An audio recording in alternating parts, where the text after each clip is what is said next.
और भृंगी भगवान शंकर से निवेदन कर रहे हैं, भगवान नंदी के साथ जाकर भगवान शिव से विनती कर रहे हैं कि भोले बाबा ये बताओ कि हम गणों का काम क्या है।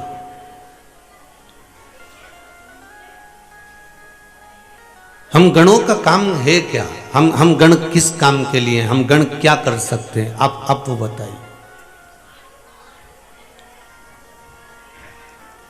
भगवान शंकर ने कहा मृत्यु लोक में जितने भी मानव, चाहे जलचर हो, चाहे थलचर हो, चाहे वायुचर हो, मनुष्य के साथ में जो जीव जंतु भी अगर जन्म ले रहे हैं मृत्यु लोक में, कभी कभी आपने ये ध्यान करा होगा, स्मरण करा होगा कि चींटी भी क्या रोती है, क्या झिंगुर भी रोता है, क्या कोई कीड़ा जब दुख पड़ता है उस पर तो वो रोता है।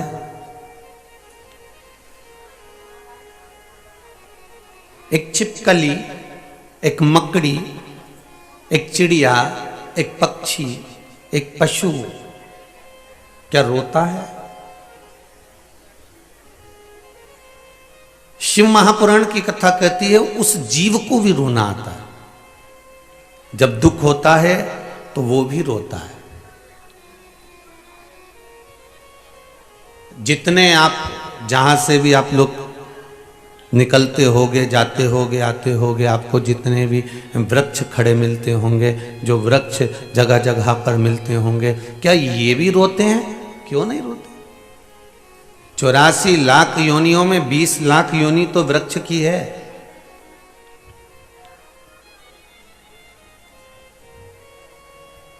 उस 20 लाख योनि में भी वृक्ष भगवान से प्रार्थना करते हैं कि हमको कांटे वाला बना देना।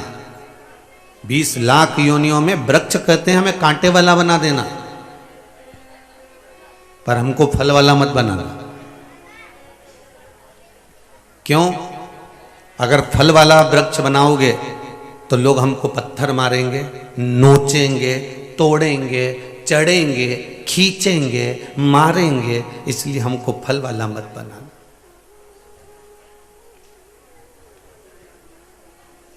हमें फल वाला मत बनाना।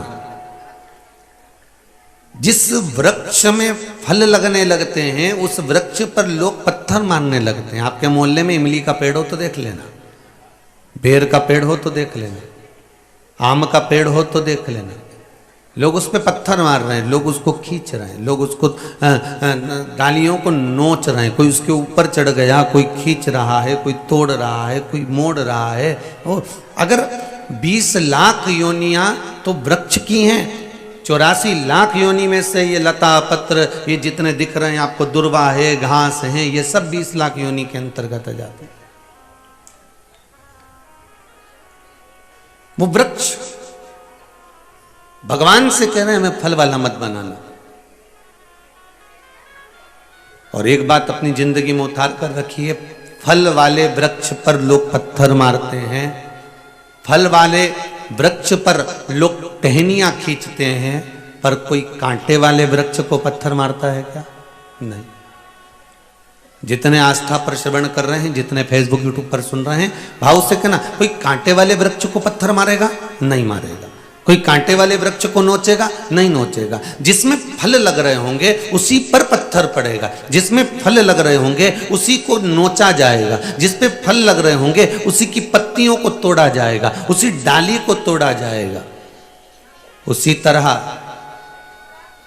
जब तक आपके पास में कुछ भी नहीं है, धन नहीं है, वैभव नहीं है, सत्ता नहीं है, पैसा नहीं है, दौलत नहीं है, तब तक दुनिया के लोग आप पर कोई उंगली नहीं उठाएगा। पर जैसे जैसे जैसे जैसे मेरे देव अधिदेव महादेव की कृपा आप पर होती चली जाएगी और आप उन्नति की ओर बढ़ते चले जाओगे, तो फिर लोग पत्थर मारना चालू करेंगे, फिर डालियां खींचना चालू करेंगे, फिर लोग ताना देना चालू करेंगे, अपशब्द कहना चालू करेंगे, फिर लोग आपको ताने पर ताना देंगे। तो समझ लेना कि अब आप कौन से वृक्ष बन गए हो? फल वाले वृक्ष बन गए। अब आप फल वाले वृक्ष बन गए।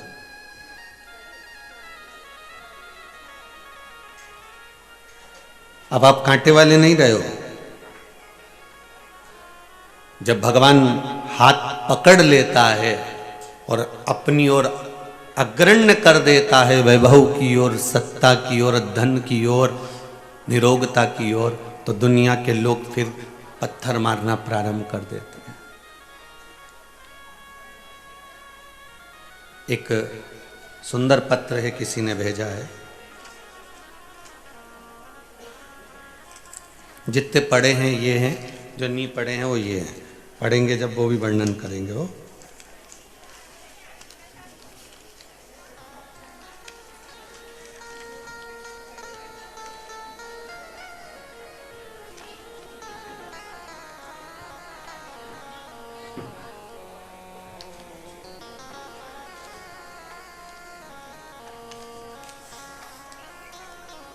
अर्पित सुभी साहू जबलपुर से हैं। कहीं बैठी हो तो खड़ी हो जाना।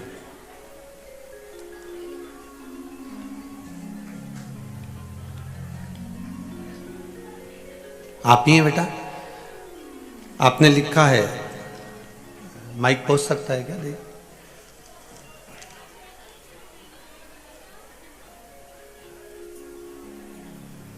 पहुंचाइए जरा।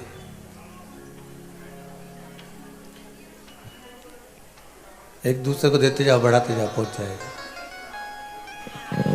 इसमें बेटा आपने लिखा है 5 अप्रैल 2021 से आपकी कथा सुन रही हूं। जी गुरु। क्या बाबा ने कृपा करी बाबू?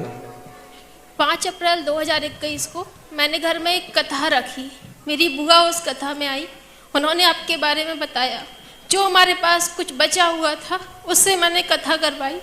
उसके बाद उन्होंने बोला कि प्रदीप मिश्रा जी को एक बार सुनो, पशुपति का व्रत करो। मैंने जिस दिन से व्रत किया है, मेरा खुद का ट्रांसपोर्ट चालू हो गया, डुप्लेक्स घर बन गया और अभी खुद की कार, वाहन सब कुछ हो गया महाराज। बाबा की कृपा, बहुत बहुत बाबा की ऐसी कृपा बनी रहे। आपने इसमें लिखा है बहुत तकलीफ में थी, सब कुछ चला गया था, किराया देने की भी गुंजाइश नहीं थी हमारी। आज डुप्लेक्स घर बनवा दिया आपने 1200 स्क्वायर फीट में। पूजा तो सब करते हैं, आपने मुझे पूजा का ढंग सिखा दिया गुरुदेव। बाबा की कृपा विराज जी, बहुत बहुत साधुवाद। बाबा ऐसी ही कृपा आप पर बना। यहाँ तक गुरु जी हमारी फैमिली ने हमको छोड़ दिया था। धन जब चले जाता है ना बाबू, तो सबसे पहले परिवार ही भगता है। वो कहते हैं नाव डूबती है तो चूहे भाग जाते और हैं। आज सारे रिश्तेदार, सारी फैमिली हम लोग को बुलाती हैं, सब पूछने लगे हैं। अब वापिस सम्मान मिलने लगा ना, बस यही शंभू है, यही शंकर। सब आपके आशीर्वाद से। बाबा की कृपा। शंभू श्री शिवाय। श्री शिवाय नमस्ते। बैठिए बाबू, बैठिए। शिव की कृपा है। शिव ओघड़ दानी है।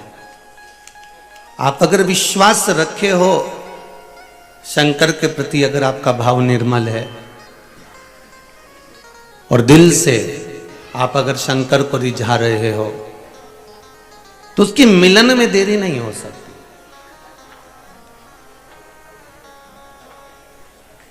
आप केवल उसको पहचान लो एक बार कि शिव तत्व क्या है। शिव तत्व को जानने की अगर एक ललकता, दुनिया फिर वही कल वाली बात है महाराज कि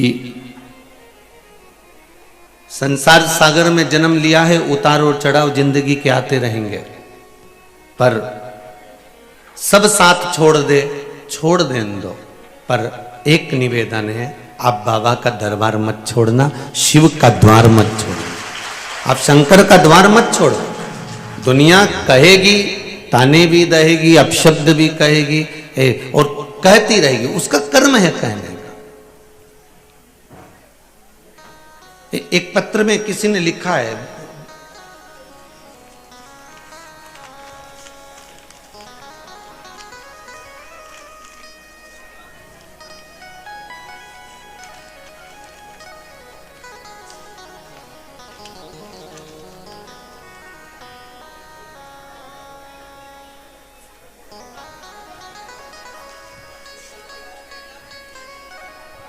नीरज जी शर्मा हैं, ब्राह्मण परिवार से हैं, किरण जी शर्मा महाराष्ट्र से हैं, गांव इंगन घाट से हैं। कहीं बैठी हो तो हाथ उठाइएगा।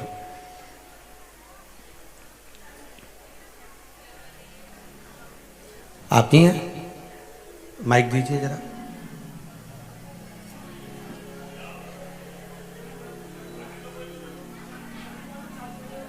माइक चालू करके पूछा दो।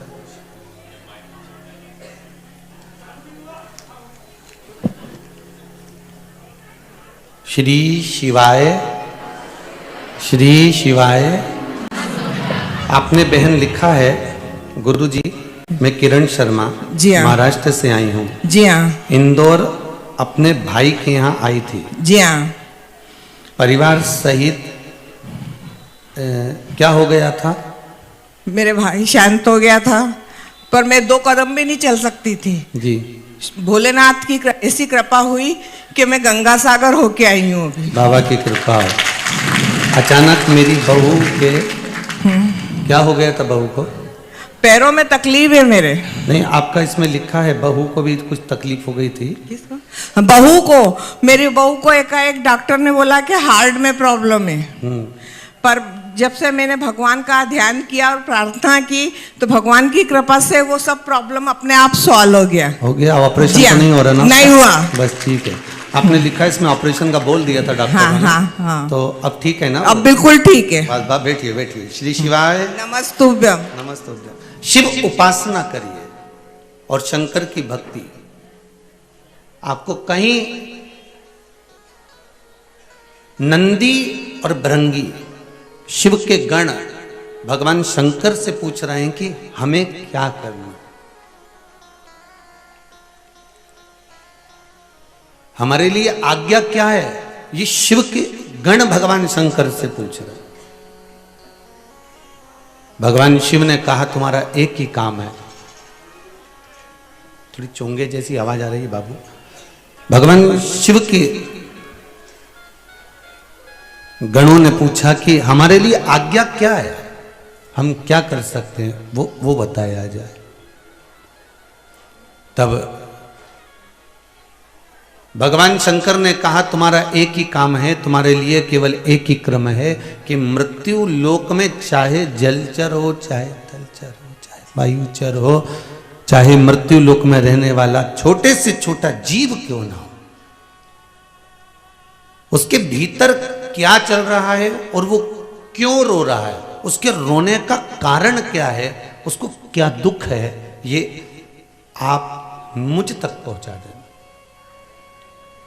शंकर के जितने गणों का दर्शन आप इस पीछे फोटो में कर रहे हो, फ्लेक्स में कर रहे हो, बैनर में कर रहे हो, या जितने भी शिव जी की शादी में शंकर भगवान के गणों का दर्शन करते हो, ये गण जितने 33 कोटि देवता हैं उससे थोड़े बहुत कम भगवान शंकर के गण हैं।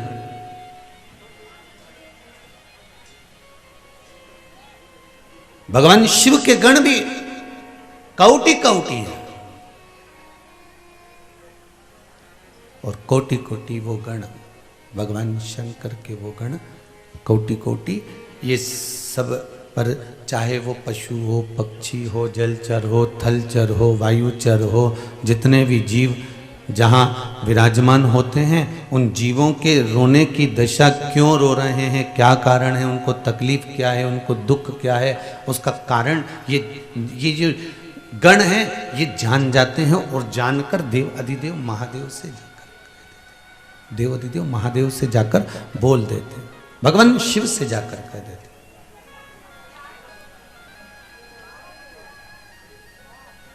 शंभु शरणे पड़ी मांगू घड़ी रे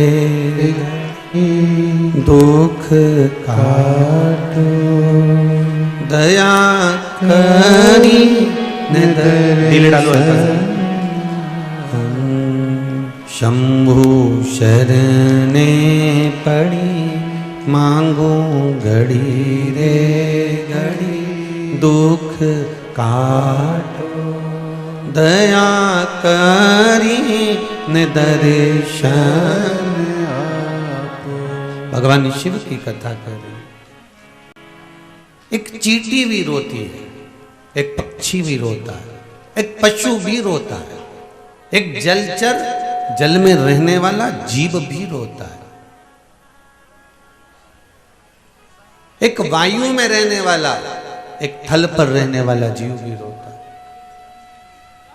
अब आप में से कितने लोग हैं कि चींटी को रोते हुए देखा हो और उसकी हृदय की गति आपने जानी हो कि ये क्यों रो रही है?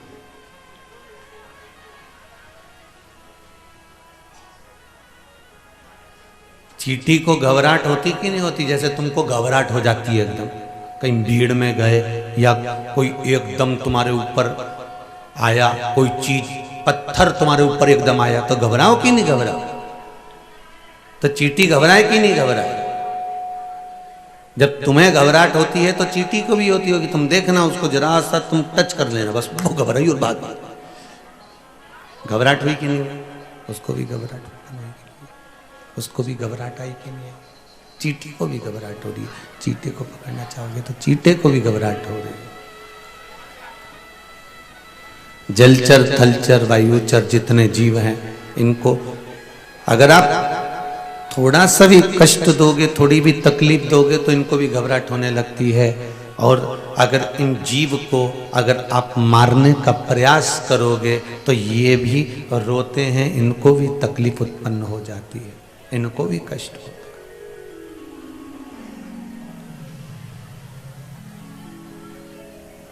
इस संसार सागर में आने के बाद कोई ऐसा नहीं जिसको कष्ट नहीं। एक व्यक्ति सोचे कि भैया साधु सन्यासी सबसे ज्यादा सुखी हैं, तो साधुओं से पूछा जाए तो कहेंगे गृहस्थी सबसे ज्यादा सुखी है। गृहस्थी से कहा जाए कि तुम कैसे सुखी, तो क्या हमसे ज्यादा तो पैसे वाला सुखी है। पैसे वाले से कहा जाए तुम सुखी हो, तो क्या हमसे ज्यादा तो भैया वो बड़ी बड़ी पार्टी लोग सबसे ज्यादा सुखी है। बड़े बड़े पार्टी वालों से पूछा जाए तुम सुखी हो, तो क्या भैया हमसे तो अच्छा वो गरीबड़ा भैया, कहीं मतलब का नहीं, अपन तो कमाओ कमाओ कमाओ और मालूम पड़े सारा टैक्स में भरते जाओ, और वो गरीब बड़ा अच्छा 2 रुपया किलो में गेहूं मिल गया, खाया पिया चक तो अच्छा, कहा मतलब का।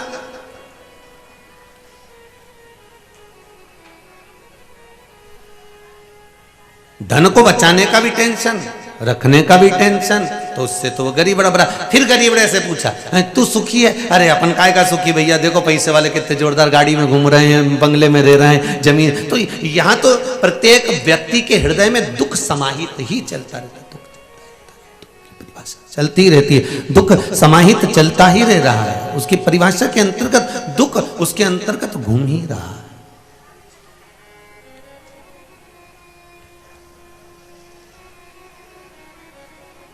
महाराज, हम तेरी दुनिया में आकर खो गए, कर ना पाए हरि भजन और सो गए, कर ना पाए हरि भजन और सो गए। भगवान की कथा कर रही है, स्मरण कर रहा है, संकीर्तन कर रहा है, नाम जाप मंत्र जाप कर रहा है कि आपकी भक्ति। अब वृक्ष रो रहे हैं, पशु पक्षी रो रहे हैं, जलचर थलचर रो रहे हैं, तो इनके रोने की खबर, इनके दुख की खबर, इनको क्या कष्ट है उसकी खबर, इनको क्या तकलीफ है उसकी खबर भगवान तक कौन भेजता है? वो भेजने वाला कोई दूसरा नहीं होता। शंकर भगवान से गणों ने पूछा कि हमारा कार्य क्या है, तो शंकर जी ने कहा तुम्हारा कार्य एक ही है कि मृत्यु लोक में जलचर थलचर वायुचर जितने जीव हैं, इनको क्या कष्ट है, उनके कष्ट की दशा तुम्हें हमें बताना।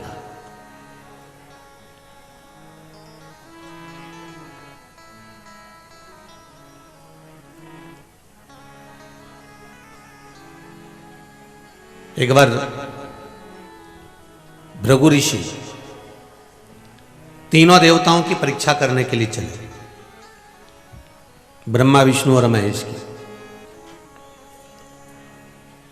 अब भृगु ऋषि जब परीक्षा करने के लिए चले तीनों देवताओं की, तो सबसे पहले भृगु बाबा पहुंचे ब्रह्मदेव के पास में, और ब्रह्मा जी के पास में जाकर उन्होंने जो देखा, और ब्रह्मा जी के पास में जैसे ही पहुंचे तो ब्रह्मा जी तो अपने नेत्र बंद करके भगवान की भक्ति में लगे हुए थे, और जैसे ही भृगु बाबा आए तो ब्रह्मा जी उठ के खड़े नहीं हुए, उन्हें आदर नहीं करा, सम्मान नहीं करा, तो इनको क्रोध आ गया और इन्होंने ब्रह्मा जी को थोड़ा सा श्रापित कर दिया। अब ये पहुंचे भगवान शंकर के यहां, शिव जी के यहां जैसे पहुंचे तो भगवान शंकर के गण नंदी दरवाजे पर खड़े थे, इनको अंदर प्रवेश नहीं दिया। अब जब ये अंदर प्रवेश नहीं करे, अंदर की ओर जाने नहीं दिया, भृगु बाबा ने कहा मैं महादेव से मिलना है, देवादिदेव महादेव से हमें बात करना है, शंकर से हमें मिलना है, पर इनको अंदर जाने ही नहीं देते, इनको प्रवेश ही नहीं देते। जब प्रवेश नहीं दिया तो भृगु बाबा को क्रोध आ गया, और भृगु ऋषि ने कहा नंदी तूने मुझे रोका है दरवाजे पर, तूने मुझे रोका है दरवाजे पर, मैं तुझे श्रापित करता हूं कि तू दरवाजे पर ही रहेगा।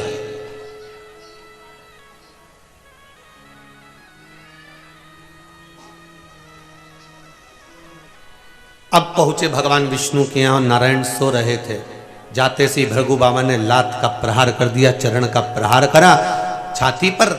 लक्ष्मी जी को बड़ा क्रोध आया, पर भगवान ने उनके चरण में चंदन लगाया, मेरे मालिक ने, मेरे नारायण ने भृगु बाबा के चरण में चंदन लगाया।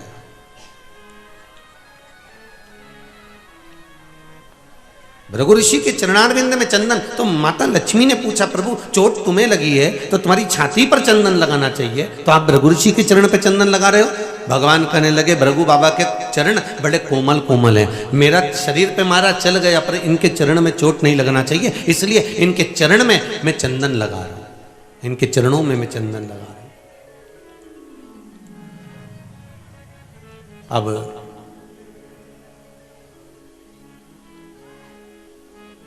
आज नंदी भगवान शंकर का गण सबको मोदक खिला रहा है।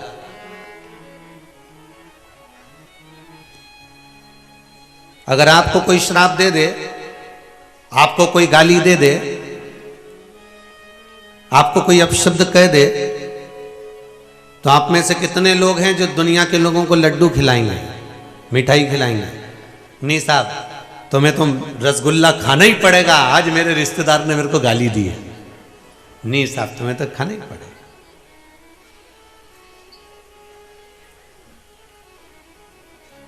आज मेरे रिश्तेदारों ने मुझे गाली दी है, आपको रसगुल्ला खाना पड़ेगा। आप में से कितने लोग हैं जितने आस्था पर सुन रहे हो, जितने फेसबुक यूट्यूब पर सुन रहे हो, कोई रसगुल्ला खिलाएगा? किसी ने गाली दी तो, कोई अपशब्द कहा तो कोई मिठाई खिलाएगा? नहीं। पर नंदी सबको मोदक खिला रहे हैं, सबको मोदक खिला रहे हैं, सब प्रसन्न भाव में मोदक खा रहे। अब सब प्रसन्न भाव में जब मोदक खा रहे थे तो भगवान देवादिदेव महादेव बाहर आए और शंकर जी ने पूछा, जैसे ही नंदी से पूछा क्यों रे नंदी ये बता कि ये मोदक किस लिए बट रहा? तो नंदी ने कहा प्रभु आज बड़ी प्रसन्नता का दिन है, भृगु ऋषि आए थे यहाँ पे। अच्छा, तो मेरे से तो मिलके ही नहीं गए। इतने में नंदी ने कहा आप तो समाधि में लीन थे, तपस्या में लगे हुए थे, मैंने मना कर दिया। तो फिर मोदक दे कर गए हैं क्या? वो मोदक दे के नहीं गए, मैंने मोदक बनवाया है। अच्छा, क्यों बनवाया? क्योंकि उन्होंने श्राप दिया है मेरे को कि तू दरवाजे पे ही मिलेगा शंकर। अब ये भृगु बाबा ने मुझे श्राप नहीं दिया है, ये भृगु ऋषि ने मुझे वर प्रदान कर दिया कि मेरा शंकर मुझसे दूर नहीं रहेगा, मेरे सामने रहेगा, मेरा शिव मुझसे दूर नहीं मेरे सम्मुख में रहेगा। ये भृगु बाबा का मुझे वर प्राप्त हो गया, इसमें श्राप नहीं दिया, इसमें मुझे श्राप नहीं मिला।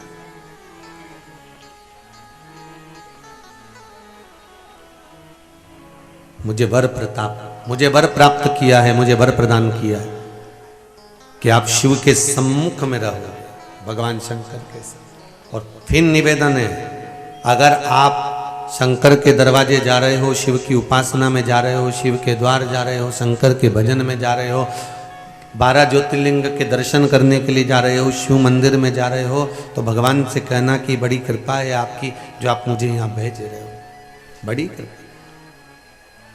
तेरी कृपा बिना नहीं ले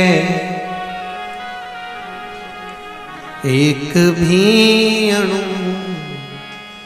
लेते हैं श्वास तेरी कृपा से तनु तनु।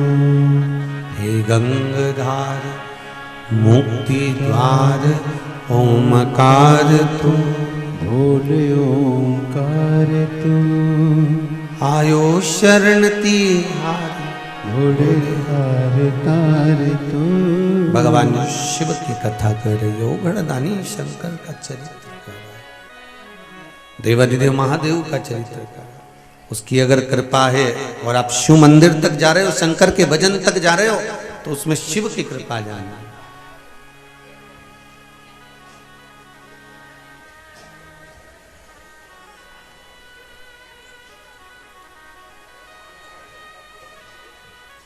महाराज शिव कथा कह रहे हैं, मैंने गणों को अपने पास में रखा है।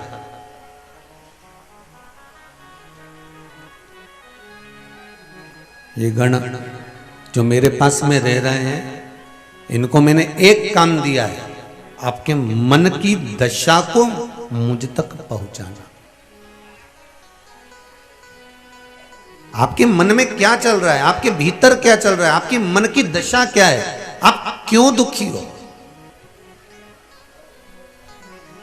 उस दुख का जो कारण होता है, भगवान शंकर के गण दिखते नहीं है,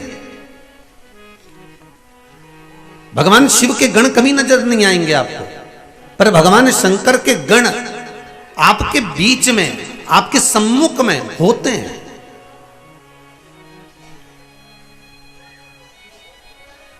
और जब वो गण सम्मुख में होते हैं, नजर आते हैं हमको, शिव के गण जब सामने होते हैं, वो नजर नहीं आएंगे हमको, हमें दिखेंगे भी नहीं, हमारे सामने भी नहीं आएंगे, ना भृंगी आएगा, ना श्रृंगी आएगा, ना नंदीश्वर आएंगे,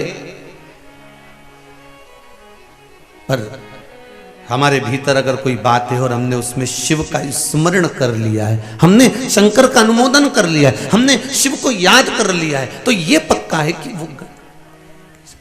वो गण हमें ले जाकर शिव तक मिला देते हैं, हमारे शंकर से हमारे बातों को कह देते हैं। वो गण हमारे मन की बात शिव तक पहुंचा देते हैं। आपको एक बात कही थी कि कई लोगों ने कहा कि गुरुजी कहते हैं कि शिव मंदिर की चौखट पर जाकर प्रणाम करो, कई लोगों को वर्णन भी कई बार आप लोगों से कहा भी कि जब जीवन में अगर तकलीफ है, कष्ट है, बहुत ज्यादा दुख चल रहा हो और आपने पशुपति व्रत भी कर लिया, उपाय भी करे, और अगर आपको फल नहीं मिला है तो समझना कि कोई विपदा बहुत भारी है, थोड़ा समय लग रहा है। बहुत मोटी फाइल होती है ना, तो उसको थोड़ा गायब करने में समय भी लगता है। देवादिदेव महादेव, तुम्हारे कष्ट बहुत हैं तो किसी कारण से हो सकते हैं, उस कष्ट को कम करने में बाबा को थोड़ा समय लग सकता है। तो अगर ज्यादा तकलीफ है, बहुत कष्ट है, बहुत तकलीफें आ ही रही हैं, जा ही नहीं रही, तो प्रयास करो ना, एक दीप बेलपत्री के पेड़ के नीचे लगाना, और एक दीप पीपल के पेड़ के नीचे लगाना, और एक दीप आंवले के वृक्ष के नीचे लगाना। ये 3 जगह पर दिए लगाना प्रारंभ कर दीजिए।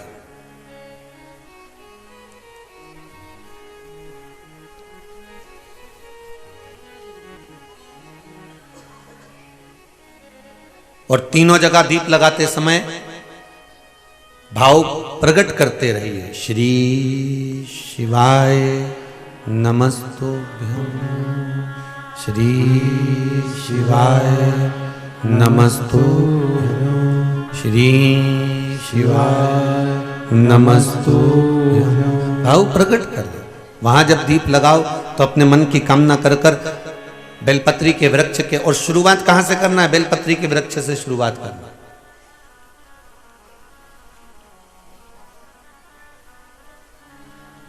घी का दीप लगाइए, घृत का,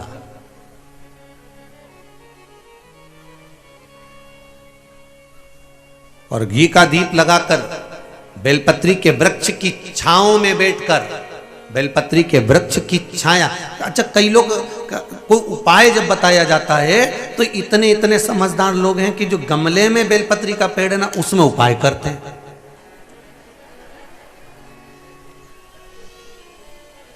अब बोला क्या गया था आपको, जितने भी उपाय बोले गए तो उसमें क्या बोला गया कि बेलपत्री के वृक्ष के नीचे करना। अब इनने काय में करा, बस गमले में। अब तुमने गमले में करा तो गमले में पेड़ इतना बड़ा, पौधा इतना बड़ा, उसकी छाया अपने ऊपर आ रही है क्या? उसकी छाया हमारे ऊपर पड़े तब तो वो वृक्ष कुछ फल प्रदान करे।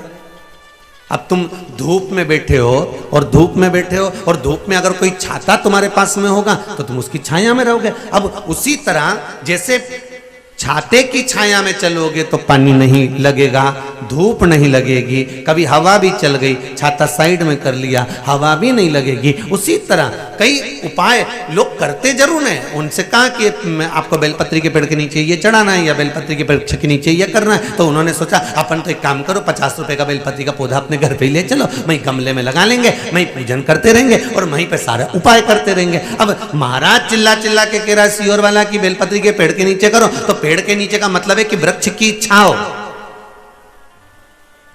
हमारे ऊपर होना चाहिए। आशीर्वाद का मतलब जानते हो ना सभी लोग, कि किसी को प्रणाम करो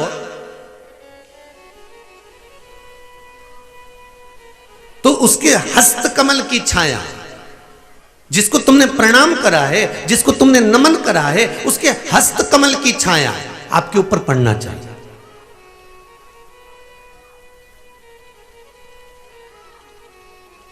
हस्तकमल की छाया पड़ना या दृष्टि पड़ना, इन दोनों में ज्योतिषाचार्यों से किसी से पूछा जाए, हम ज्योतिषाचार्य नहीं है, पर किसी ज्योतिषाचार्य से जाकर पूछा जाए कि जब कोई प्रणाम करता है, जब कोई नमन करता है, तो हाथ की छाया या हस्तकमल या दृष्टि क्यों डाली जाती है, उसका कारण क्या है? तो वो कहेंगे इन उंगलियों में शंख और चक्र हैं। प्रत्येक मनुष्य की उंगलियों में शंख चक्र होते हैं, यहां बने होते हैं, प्रत्येक मनुष्य की उंगली में होते हैं शंख और चक्र। जब वो जो झुकता है, प्रणाम करता है, उस पर जब अपने हाथ उठाकर आशीर्वाद देता है तो ये शंख और चक्र का भाव उसके ऊपर किरण के रूप में प्रकट हो जाता है और उसके ऊपर कोई ऐसा काम हो रहा होता है या उसको कोई दुख आने वाला होता है तो बुजुर्गों के, गुरु के, घर के बड़ों के, कोई बयों के, चाहे संत महात्मा, साधु जन, ब्राह्मण जन, संत जन का जब हाथ उठता है और उसकी उंगलियों का प्रकाश उस जीव पर पड़ता है तो फिर जो दुख आने वाला होता है वो कुछ समय के लिए टल जाता है। इसलिए कहते सुखी रहो। कोई माता पिता अगर आशीर्वाद देंगे तो आशीर्वाद हाथ उठा कर कहेंगे बेटा खुश रहो, बेटा आनंद में रहो, सुखी रहो। गुरुजी के पास जाओगे तो गुरुजी एक धप मार कर कहेंगे जा जा चल जा आनंद से रहे, आशीर्वाद दे दिया। तो ये जो आशीर्वाद है ये उंगलियों से निकलने वाला जो शंख और चक्र प्रत्येक मनुष्य की उंगली में होता है, भगवान ने दिया इसलिए है कि आप उससे किसी ना किसी को वर प्रदान करते रहें, आप किसी का कल्याण करते रहें। उसी तरह दृष्टि है, आशीर्वाद हाथ उठाकर भी दिया जाता है, नेत्र दृष्टि से भी दिया जाता है। दृष्टि से कोई भजन करने वाला, पूजन करने वाला, अर्चना करने वाला, सेवा करने वाला, भगवत स्मरण करने वाला, कोई संत, कोई साधु, कोई सन्यासी, कोई ब्राह्मण, कोई भगवान की भक्ति में डूबने वाला, कोई भजन करने वाला, कोई जीव है भगवान की भक्ति में, कोई गुरुजी लगे हुए हैं, भजन में कोई गुरुजी लगे हैं। उनसे हमें ये नहीं कहना है कि आप आशीर्वाद दो साहब, हमें तो केवल उनके सामने जाकर खड़े हो जाना है और उनकी दृष्टि हम पर पड़ गई और इतने में हमारा कल्याण हो गया। मात्र दृष्टि से भी वर की प्राप्ति हो। किसी साधु जन की, किसी गुरु जन की, किसी महात्मा, किसी संत, किसी जोगी, कोई सन्यासी, कोई तपस्वी, कोई ब्राह्मण जन की मात्र दृष्टि भी पड़ गई तो सुखी हो गया। जैसे बच्चा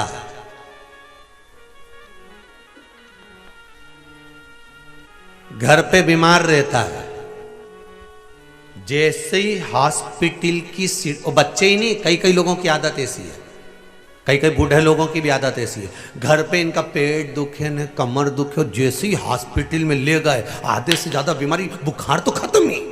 डॉक्टर के क्यों बुखार कहाँ आ रही है, ये तो नाप लिया मैंने, ला जीवान ऊँची करने उन्हें धर दिया हुआ, और जो देखा तो कि बुखार तो है ही नहीं, तो सांस लो तो कि फेफड़ा उन भी सब दिखे। तो फिर मेरे को समझ में नहीं आया, मैं घर में रही हूँ तुम्हारी हापड़ी चले न, घर में रही हूँ तुम्हारे रात के बुखार।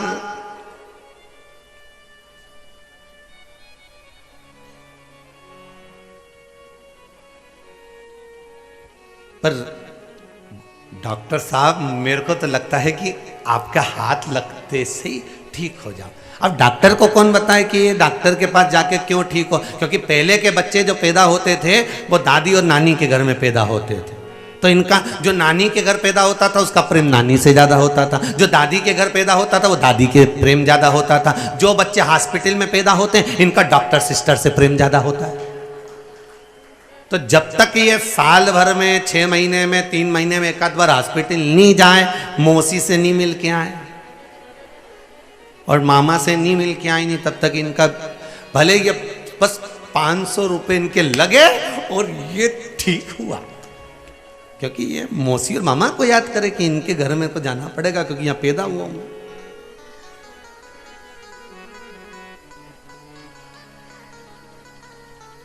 वहां पहुंचना पड़ेगा। तो शिव पुराण कह रही है, शंकर की कथा कह रही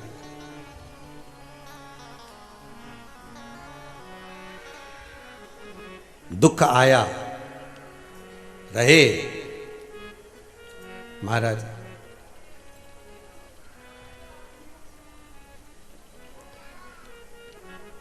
और ऐसा कोई संसार में नहीं जन्मा जिसका हिसाब मेरे शिव के पास है महाराज।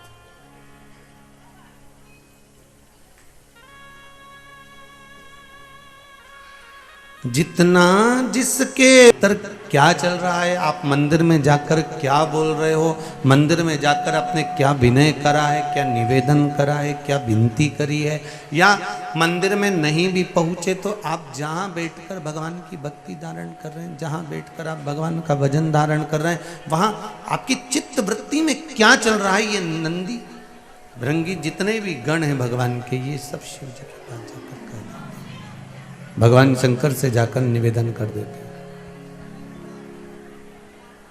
शिव ओघड़ी से जाकर कह देते हैं।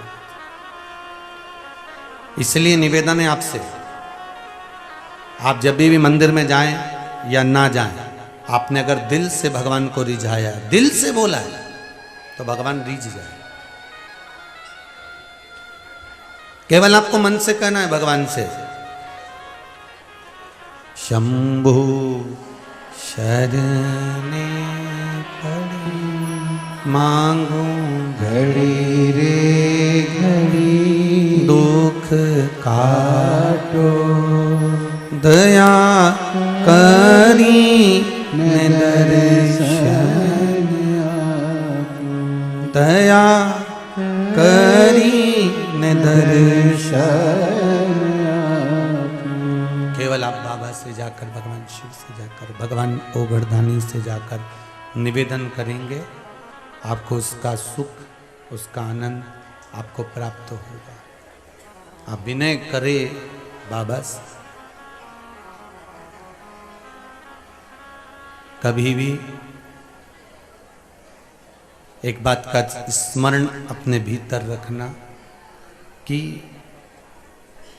भजन का, सत्संग का, संकीर्तन का, कथा का, कीर्तन का, भगवान की भक्ति का अहंकार मत होने देना। बस इतना ध्यान रखना। और यदि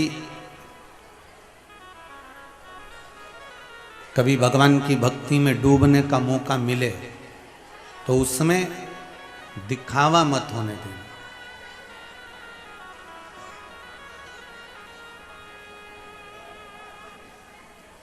दिखावे की जरूरत नहीं है। जैसा आप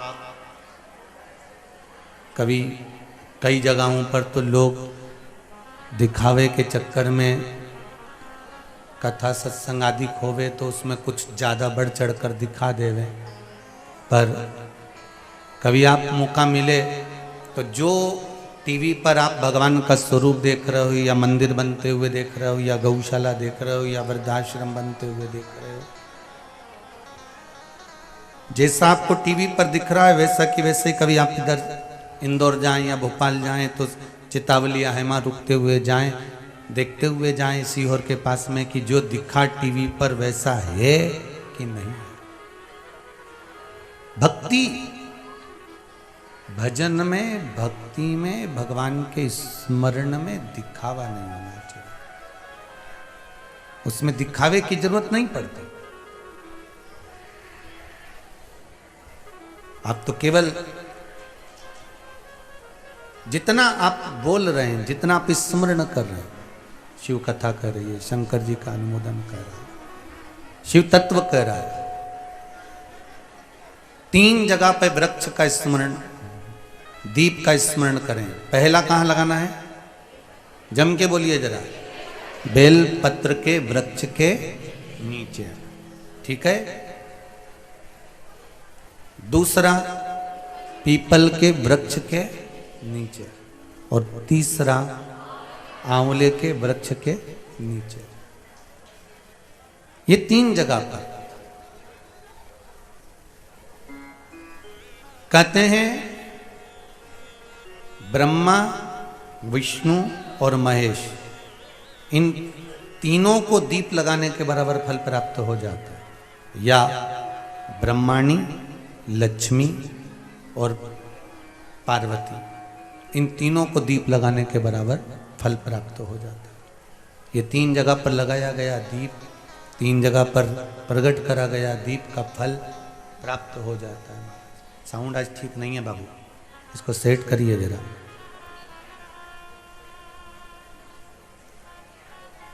तीन जगह के फल का आनंद प्राप्त हो जाता है।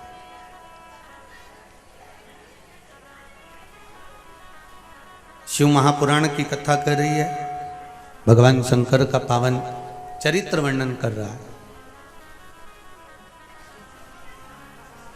दीप लगाते समय एक बात का स्मरण आपके जीवन में रहे,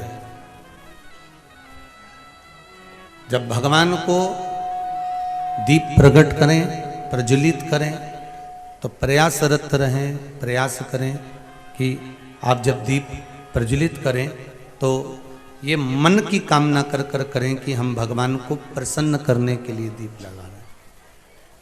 हम संसार की प्रसन्नता के लिए दीप नहीं लगा रहे, हम भगवान की प्रसन्नता के लिए दीप लगा रहे हैं। हम भगवान को प्रसन्न करने के लिए दीप लगा, हम भगवान के आनंद के लिए दीप लगा। महाराज, किसी भी भूमि पर, किसी भी जगह पर अब जो निवेदन करते हैं, क्यों कहा जाता है हमारे हिंदू धर्म में, हमारे शास्त्रों में क्यों कहते हैं कि भैया एक काम करो कि तीर्थ जाइए, तीर्थ में जाकर निवेदन करिए, तीर्थ में जाकर कहिए, तीर्थ में जाकर विनती करिए, गंगा का स्नान करिए, यमुना का स्नान करिए, सरयू का स्नान करिए, मंदिर जाइए, 12 ज्योतिर्लिंग का दर्शन करने जाइए, तीर्थ जाइए, देवालय जाइए। क्यों कहते हैं? क्यों हमारे पुराणों में कहा गया, हमारे शास्त्रों में कहा गया कि यहाँ से जो आप अपने घर में पुण्य करते हैं उससे ज़्यादा पुण्य, जैसे आपने 1 रुपया दान करा, पुण्य करा, सत्कर्म करा, तीर्थ में जाकर आपने वही 1 रुपया करा तो वो 1000 गुना हो गया, और किसी गंगा नदी के तट पर, यमुना, सरयू आदि नदियों के तट पर जाकर हमने कोई पुण्य करा तो वो और लाख गुना हो गया। इसका महत्व क्या है? क्यों कहा जाता है? कारण क्या हो जाता है कि उसका महत्व बढ़ जाता है, उसका फल बढ़ जाता है, उसका सुख बढ़ जाता है। क्या कारण? महाराज, भगवान के जो गण हैं ये पूरे ब्रह्मांड में भ्रमण करते रहते हैं। भगवान के गण पूरे ब्रह्मांड में भ्रमण करते रहते हैं, पर जो तीर्थ वाली जगह होती है, जहाँ पर देवालय हो, पीपल का वृक्ष हो, आंवले का वृक्ष हो, बेलपत्री का वृक्ष हो, नदियां हो, तालाब हो, सरोवर हो, पुण्य क्षेत्र हो, पुण्यमय क्षेत्र हो, उस जगह पर ये गण सदा मौजूद रहते हैं। इनको जाना नहीं रहता, ये वहां से सूचना दूसरे गण को देते हैं और दूसरा गण जाकर भगवान तक वो सूचना पहुंचा देता है। भगवान तक वो सूचना पहुंच जाती। जैसे एक सुंदर कथा, महाबलेश्वर महादेव, महाराष्ट्र। आप लोगों में से कई लोग गए भी होंगे और जितने लोग महाराष्ट्र के श्रवण कर रहे होंगे तो वो तो कई बार घूम कर आए होंगे। महाबलेश्वर, लोग उसको हिल स्टेशन भी मानते हैं, पर हिल स्टेशन से ज्यादा महाबलेश्वर में शंकर जी की मूलता है। एक ब्राह्मण कन्या थी जिसका नाम था सोमनी।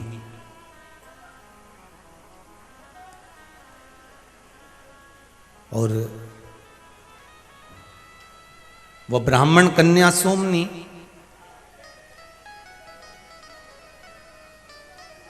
जिसका विवाह एक ब्राह्मण पुत्र से किया गया, दोनों का मंगल विवाह हो गया, दोनों आनंद में जीवन जीने लगे। समय आया, ब्राह्मण कन्या का विवाह जिस ब्राह्मण से हुआ था, जब ब्राह्मण के विवाह के केवल 12 वर्ष ही निकले थे और वो ब्राह्मण मर गया।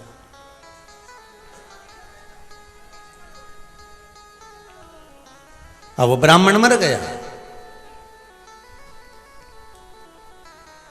अब ब्राह्मण युवान अवस्था में आया, युवान अवस्था में आया और उसके प्राण चले गए। और ये कन्या भी, ब्राह्मण की जो बेटी थी सोमनी, ये सोमनी भी तरुणी अवस्था में आई, युवान अवस्था में आई और विधवा हो गई, वेदव्य हो गई।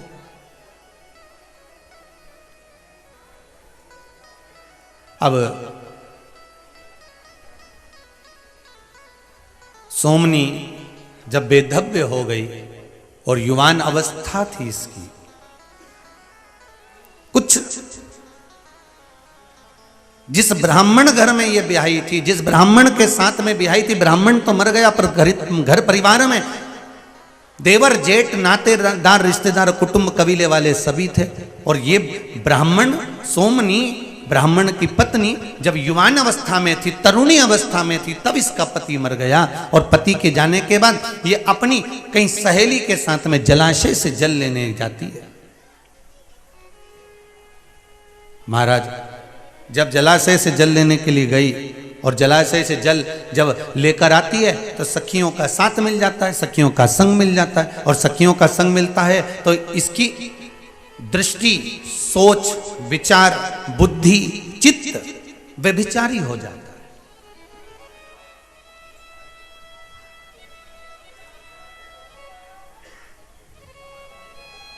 इसकी सोच बदल गई, इसकी विचार बदल गए, ये व्यभिचारिणी हो गई। अब परिवार वालों को मालूम पड़ा कि ये गलत मार्ग पर चली गई है, ये गलत मार्ग पर जा रही है, ये सोमनी ये गलत मार्ग पर जा रही है और इसने पर पुरुषों के साथ में रहना प्रारंभ कर दिया। तो परिवार वालों को गुस्सा आया, परिवार वालों को चाहिए था कि उसको समझाएं, उसको ज्ञान दें, उसको समझाने का प्रयास करें।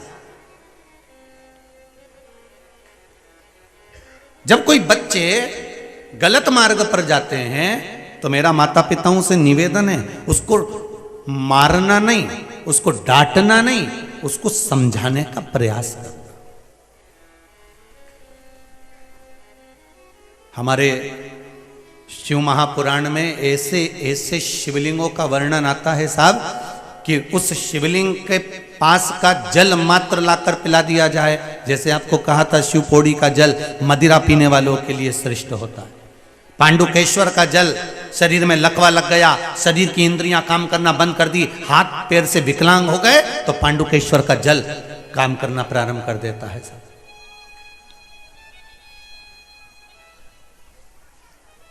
नेत्रों से दिखना कम हो जाए, पत्र है, एक पत्र है उसमें।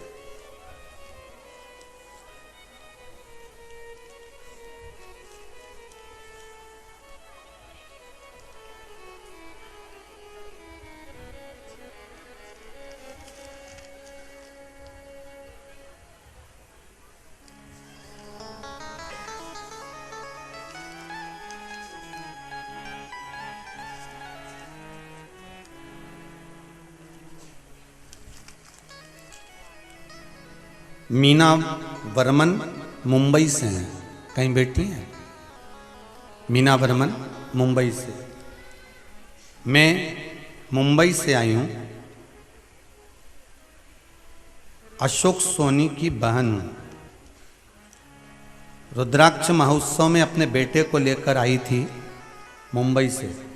उसकी आंखों में तकलीफ थी, रोशनी कम हो गई थी, आंखें लाल हो जाती थी और दिखना बंद हो जाता था। 7 साल हो गए थे ये सब दिखाते दिखाते डॉक्टरों को, पर रोशनी वापस नहीं आई थी। रुद्राक्ष महोत्सव से मैं गई और शहद वाला प्रयोग करा शिव महापुराण का।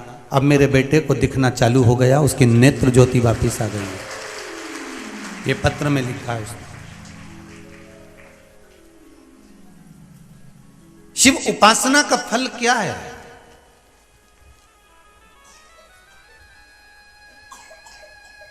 हमारे शंकर की स्तुति, शंकर का स्मरण। फिर कहूंगा, ब्रह्मा ब्रह्म लोक में रहते हैं, बैकुंठ में भगवान विष्णु रहते हैं, पर मृत्यु लोक का अगर कोई देव है तो वो महादेव है। उससे कहा खाली नहीं जा सकता, उससे कहा कभी खाली नहीं जा सकता। आप उससे निवेदन तो करो, उससे विनती तो करो, उसकी चौखट पर जाकर बोलो तो। एक पत्र में लिखा है, आप अगर दिल से उसको रिझा रहे हो, दिल से अगर विनती कर रहे हो, आपका केवल एक प्रार्थना। शिव को आपके धन और दौलत से मतलब नहीं है। ये सोमनी ब्राह्मण की बेटी, ये सोमनी ब्राह्मण के साथ विवाह हुआ, पर गलत संगत में पड़ गई, और गलत संगत में पड़ गई तो गलत विचार आ गए, पर पुरुषों के साथ रहने लगी, व्यभिचारिणी हो गई। परिवार वालों को मालूम पड़ा, उन्होंने उसको समझाने का प्रयास नहीं करा। हम अपने बच्चों को समझाने का प्रयास करें कि हमारे जीवन में हमें सतमार्ग की ओर कैसे चलना।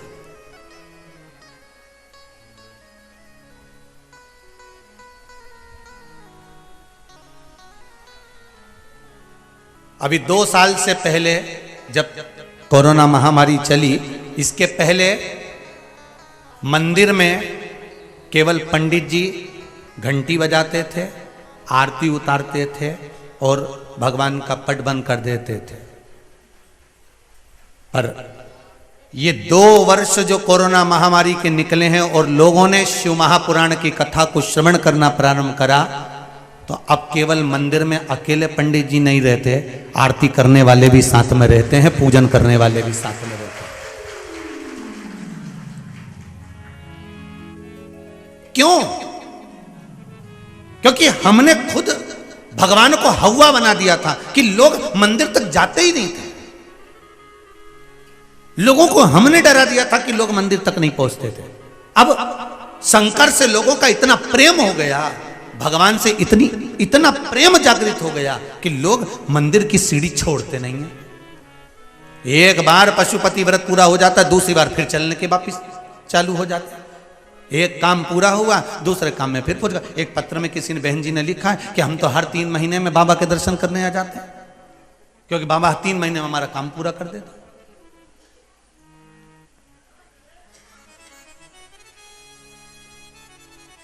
सोमनी को समझाया नहीं गया, ब्राह्मण की बेटी को समझाया नहीं गया, ससुराल वालों ने ले जाकर उसको एकांत में जंगल में छोड़ दिया। ऐसे वीराने जंगल में छोड़ा किसको कोई पशु पक्षी खा जाएगा, ये मर जाएगी, यहीं पर रह जाए, क्योंकि हमारे कुल को बर्बाद कर रही है, हमारे कुल को बदनाम कर रही है, इसको छोड़ दिया जाए।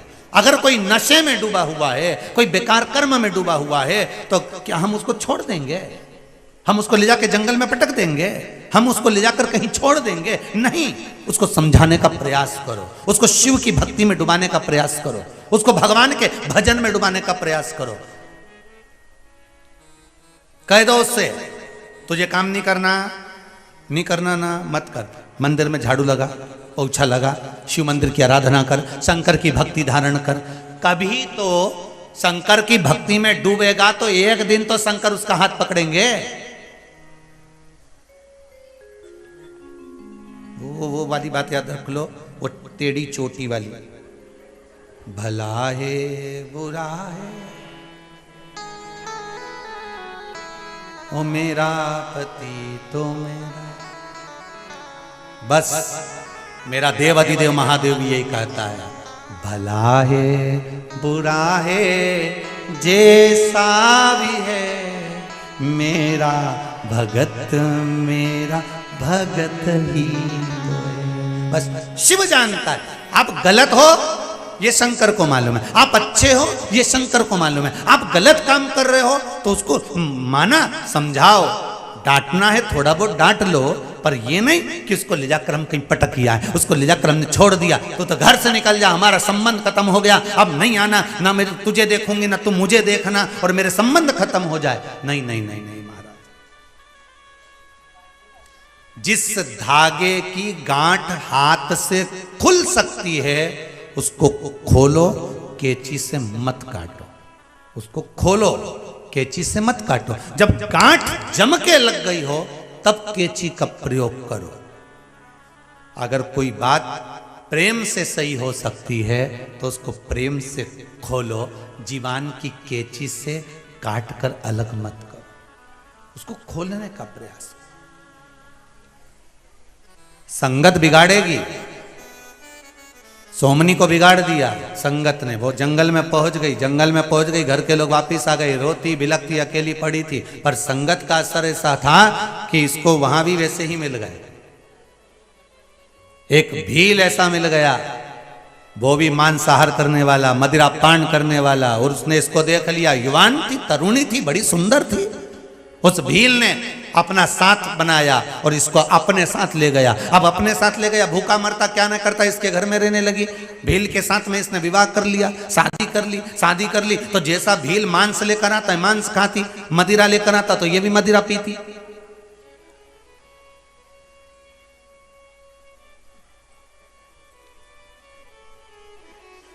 गलत कर्म में लीन रह रही है, गलत कर्म में।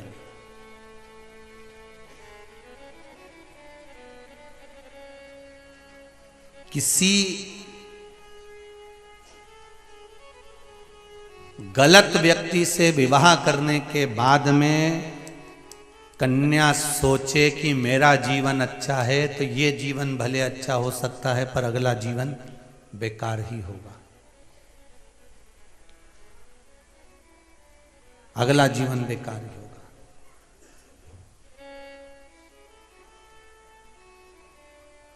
महाराज, घर में एक बेटी ने जन्म ले लिया, सोमनी के।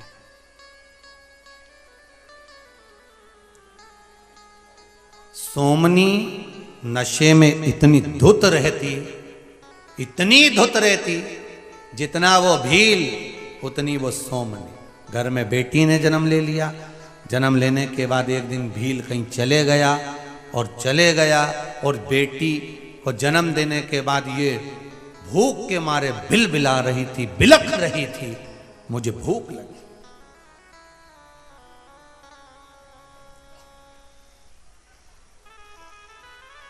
भूख लगी है, नशे में धुत, रात्रि के समय में प्रकाश नहीं। सोमनी ने विचार करा कि अब मेरे को भूख लग रही, मैं जाऊं कहां? तो उसने सोचा बाहर पशु बंध रहे हैं, वहीं चली जाती हूं, एक आध पशु को मार के लाती हूं। जहां पर पशु बंध रहे थे वहीं पर राजपति ने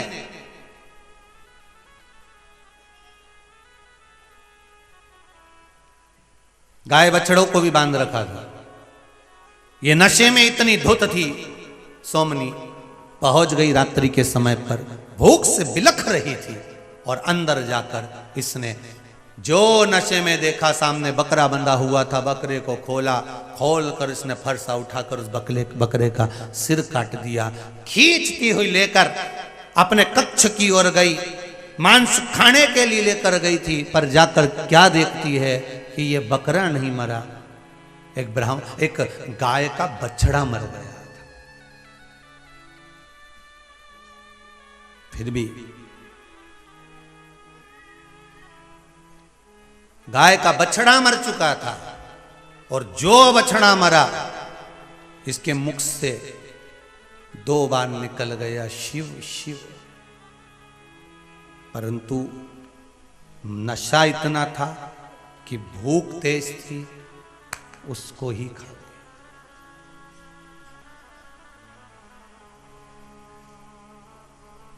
संगति देखिए कितनी विचित्र है।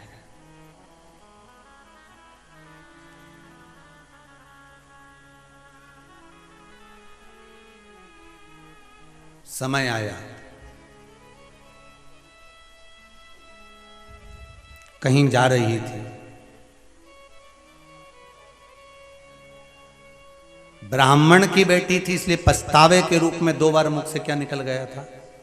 शिव शिव। और ये शिव नाम किसकी संगत से निकला था? जिस ब्राह्मण के साथ इसका विवाह हुआ था, जिस ब्राह्मण के साथ में इसकी शादी हुई थी, सोमनी का वो पति शिव भक्ति में लगा रहता था, पर इसका चित्त शिव भक्ति में नहीं लगा था। पर मुख से 2 बार शिव निकल गया इसके। एक दिन जाते जाते रास्ते से, मार्ग से जा रही थी और कहीं खड्डे में नशे के कारण गिर गई, प्राण छूट गए। प्राण छूटे और अगला जन्म इसका चंडाल के घर में हो गया।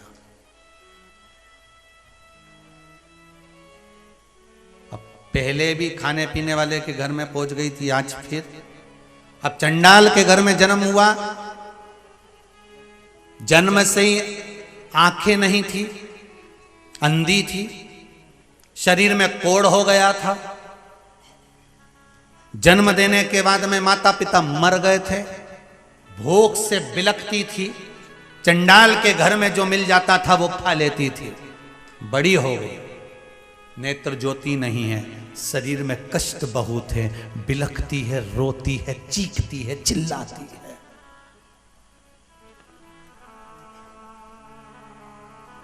और रो रही है। कई लोगों की आदत रहती है, वो भगवान से कहते हैं हमने कौन सा पाप करा प्रभु जो हमको भुगतना पड़ रहा है? हमने कौन सा पाप करा प्रभु जो हमको ये कष्ट दे दिया? हमने कौन सा पाप करा प्रभु हमको ये रोग मिल गया? हमने कौन सा पाप करा प्रभु जो हमको ये बीमारी हो गई? उसका कारण हमारा पूर्व का जन्म है। हम क्या कर रहे हैं ये किसको मालूम है?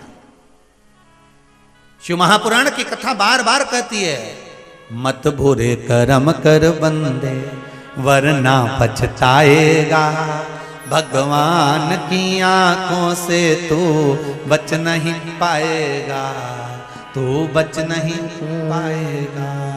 अरे ओ अज्ञानी मत करना दान। क्यों ऐसा कर्म करते हो?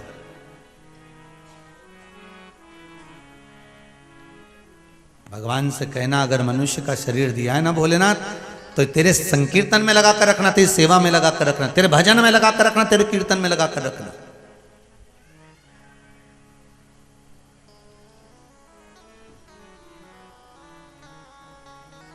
मुझे तेरी सेवा चाहिए, उसके सिवाय कुछ। एक कोटा से बालक आया हुआ है, उस बालक ने कल भी बोला, परसों भी बोला, गुरुजी अब मैं 2-4-8 दिन यहाँ आया हूँ, मुझे सेवा का मौका देना। कहीं बैठा होगा, ये बेटे मुझे सेवा का मौका देना गुरुजी, बस मैं यहाँ पर सेवा करूँ 8 दिन, और मुझे विश्वास है कि मैंने अगर 4 दिन सेवा कर लिया, 2 दिन सेवा कर लिया, 7 दिन सेवा कर लिया, तो मेरा विश्वास कहता है कि बाबा मेरी सुनेगा।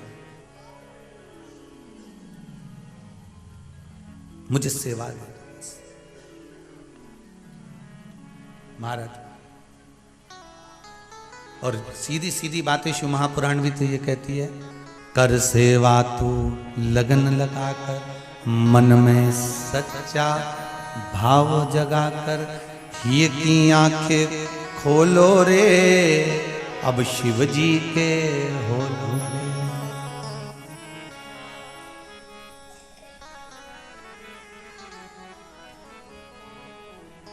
रोम रोम रस घोलो रे, अब शंकर के होलो। बस अब इस चित्त को, शंकर तन है, शंकर मन है, शंकर ही जीवन है। रोम रोम रस घोलो रे, अब शंकर के होलो रे। श्री शिवाय नमस्तुभ्यं बोलो रे अब शंकर से बोलो रे। अब चित्त मन। सोमनी ने जन्म जरूर ले लिया, पूर्व में करा था, गलत भक्षण कर लिया था, गलत संग कर लिया था, गलत के साथ रह ली थी, मदरा पान मांसाहार सब कुछ गलत करा, जन्म चंडाल के घर में हो गया, गलत जगह पर आई, आंख तक नहीं दी, भगवान ने कौड़ी शरीर बना दिया, खाने के लिए बिलखती थी, किसी को मालूम पड़ा, इसको कहीं सूचना मिल गई कि पास में महाबल शंकर का एक मंदिर है, वहां कोई शिवलिंग है, उस शिवलिंग के पास में मेला लगने वाला है।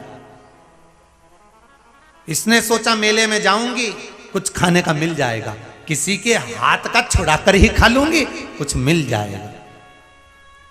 आंख से अंधी, शरीर में कौड़, शरीर बेकार, धीरे धीरे चलती चलती चलती चलती गोकर्ण क्षेत्र में पहुंच गई, जहां पर महाबलेश्वर भगवान शंकर का मंदिर था। शिवालय मंदिर में केवल मंदिर नहीं बना था, केवल शिवलिंग था उस जगह पर, केवल शिवलिंग।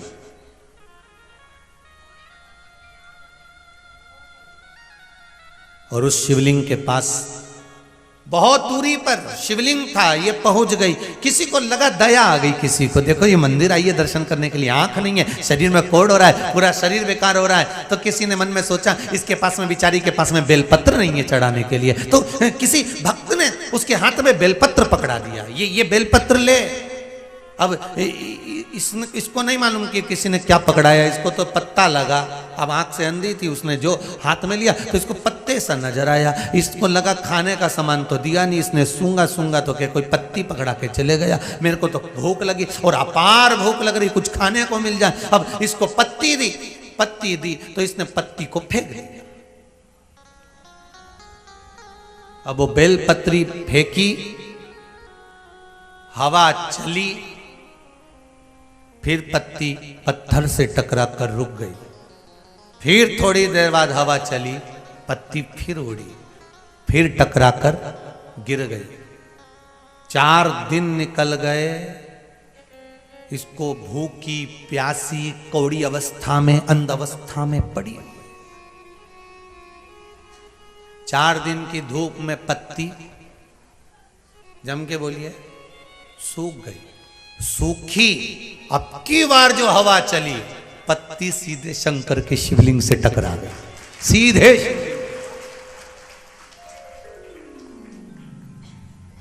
महाबल शिवलिंग से जैसी पत्ती टकराई, शंकर से जाकर लगी, ये चली, भूख से बिलबिला रही थी, 4 दिन से किसी ने अन्न नहीं दिया था, भूख से बिलबिला रही। महाबल के पास से गोकर्ण क्षेत्र से आगे बढ़ी, वापिस जाने लगी,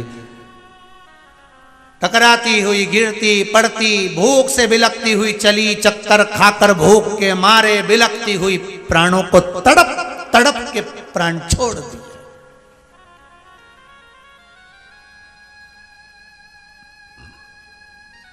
सोमनी तड़प तड़प के प्राणों को छोड़ दिया, प्राणों को छोड़ा।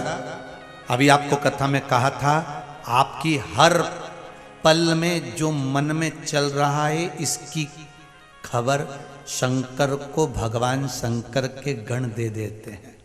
आपके मन में क्या चल रहा है। हम कई बार कथा में कहते हैं कि सती मैया शिवजी के साथ अगस्त ऋषि की यहाँ, कुम्भज ऋषि की यहाँ कथा सुनने के लिए गई, और अगस्त बाबा के यहाँ कथा सुनने के लिए जब पहुँचती हैं तो अगस्त बाबा के यहाँ कथा सुनते सुनते सती मैया के मन में आ गया, मेरी शादी हुई और मेरे पति मुझे यहाँ कथा सुनाने लेकर आ गए, इससे तो जलकर भस्म हो जाऊं तो अच्छा। तो सती मैया ने सोच लिया था कि मैं जलकर भस्म होंगी, सती मैया को जलकर भस्म होना पड़ा। शंकर भगवान ने सोचा राम जी का दर्शन हो जाए, तो राम जी का दर्शन हो गया।